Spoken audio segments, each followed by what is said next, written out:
Kak, adik penat lah. Adik selalu kena marah waktu kawat. Ai, ya ke? Kakak tengok okey je adik kawat. Okey apanya, selalu kena marah. Tak apalah, lain kali adik buatlah elok-elok.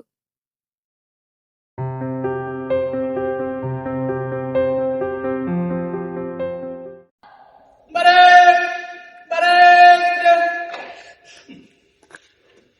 Macam ni nak jadi boleh? Lemah tu.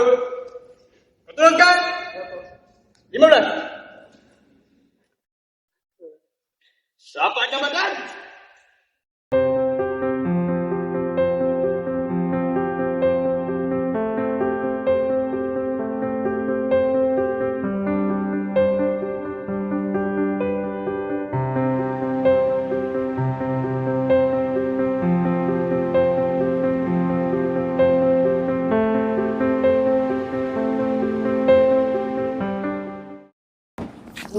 Weh Nana, sedap siapa tu?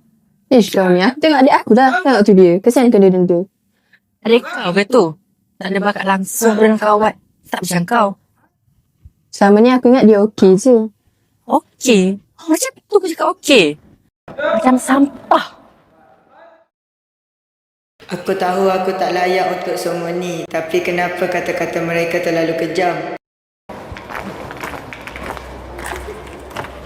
Nah adik, minum dulu air ni. Terima kasih.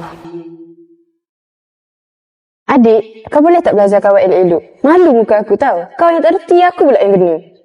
Penat aku ada adik macam kau. Aku dah penat. Bah, I kira kau baru lepas habis kawat je. Asal muka masam semacam je. Yelah, aku dah habis buat elok-elok dah. Tapi still dia salahkan aku. Mungkin ada kot salah kawat kau yang kau tak perasan. Aku dah buat betul dah. Tapi dia cakap salah je. Tapi tadi aku perasan ada satu kesalahan kecil yang kau sendiri pun tak perasan. Make up lah jurulatih kau tu. Aku dah tak sanggup. Ni gambar mak dengan ayah kau ke? Asal aku tak pernah nampak. Yelah, kau tak pernah nampak. Sebab dia dah tak ada. Tapi Umi dan Abah selalu pesan yang Allah janji setelah kesulitan pasti ada kemudahan. Demi membanggakan Umi, Abah dan Kakak, aku akan buktikan. Aku yang biasa. Sampah. Penat aku ada adik macam kau. Boleh jadi luar biasa.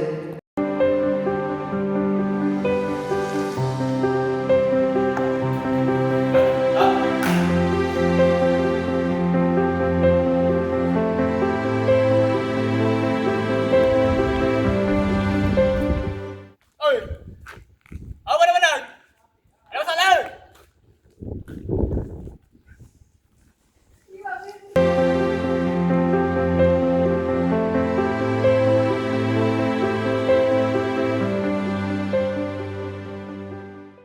Assalamualaikum kadet-kadet.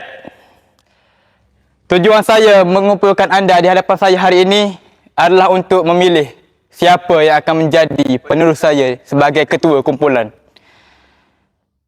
Dan saya telah membuat pilihan. Yang akan menggantikan saya di masa hadapan sebagai ketua adalah Firas. Keluar baris dan menghadap saya.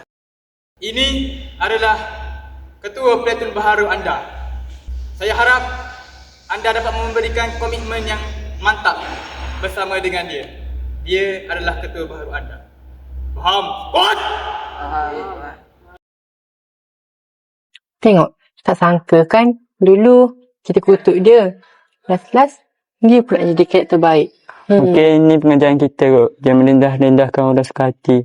Mungkin nanti dia akan di atas kita. Mungkin. Inilah kisah aku dari zero to hero.